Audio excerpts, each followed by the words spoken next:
For me to make a statement, and Mr. Demaro is here as well too. I welcome him in here.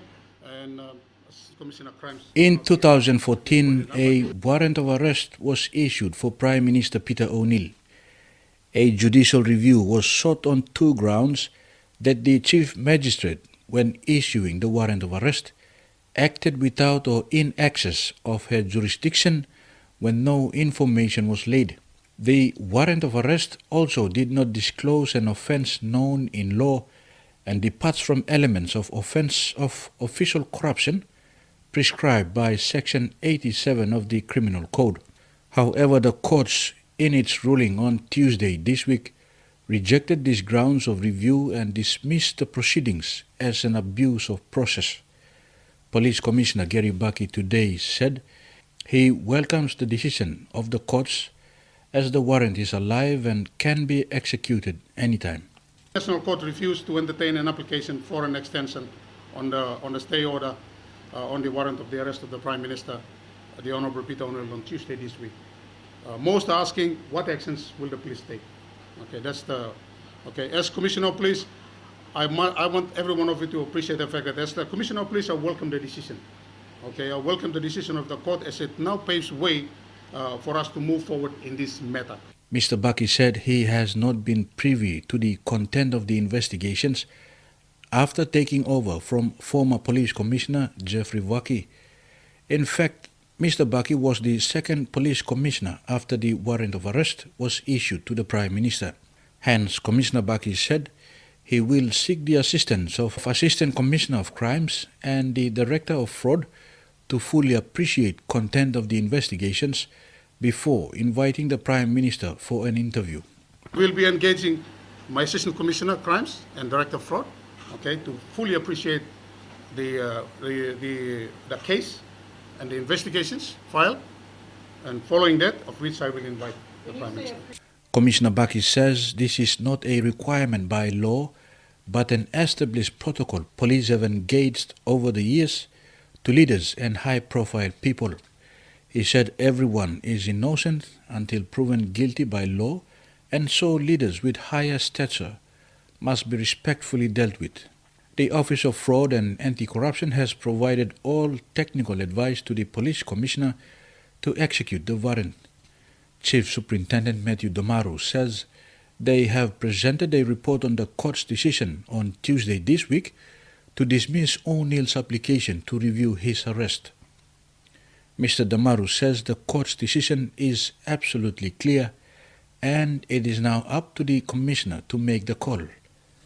He said the courts dismissed the case because Mr. O'Neill's lawyers wants to use civil court process to review the criminal court proceedings, but it must go through a criminal court. Meanwhile, according to a statement released by Prime Minister Peter O'Neill, he respects the National Court's decision on outstanding legal matters relating to Paraka legal fees. Mr. O'Neill said he will exercise his legal rights to appeal the decision. Due to various inconsistencies with previous rulings and established precedents, Mr. O'Neill said they are disappointed with the decision and will appeal to a higher court. He said they will continue to challenge this issue because the initial complaint was politically motivated and has serious implications for the transparency of legal process in our country. Mr. O'Neill said the matter was initiated by Belde Nama and was pursued by former opposition leader Don Polia. He said they have seen this tactic time and time again with high-profile cases where charges were laid without evidence, then thrown out of court after a few months. The Prime Minister further stressed that they are of firm view that there is no evidence to suggest himself or members of the government who have benefited personally from these transactions for legal fees and contracts that were awarded by the Somare government. Meantime, this is the latest update from the courthouse as of this afternoon.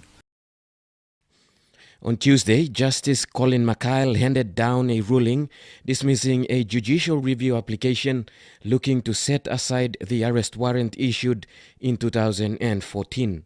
The decision paved way for the arrest warrant to be executed against the Prime Minister.